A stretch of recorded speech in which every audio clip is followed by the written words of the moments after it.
விஸ்வநாதன் வந்து திடீர்னு அவருக்கு ஏதாவது ஒன்று தோணும். என்ன பெரிய கவிஞரா, நான் டியூன் போடுறேன், பாட்டு எழுதுறீங்களா பாப்பா, முக்கு மேரம் போ அப்படின்னு, முத்தமிடும் நேரம் போ அப்படின்னு. ஒரு நாள் வந்து கிண்டலா தம்புராடா அப்படின்ட்டு விஸ்வநாதன், இதுக்கு பாட்டு எழுதுங்க. பொன் என்பேன் சிறு பூ என்பேன், அது வெறும் தம்புரா தான். டேங் டேங் டேங் டங் டேங் டேங் டேங். இந்த மாதிரி அவங்களுக்குள்ள வந்து அந்த நல்ல ஒரு புரிதல். அவருக்கும் தெரியும் கண்ணதாசனை எங்க தொட்டா என்ன சொல்லுவாருங்கிறது அவருக்கும் தெரியும்.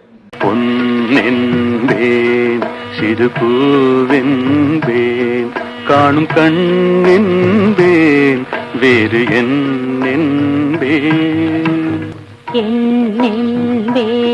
கலையேடென்பேன் கண்கள்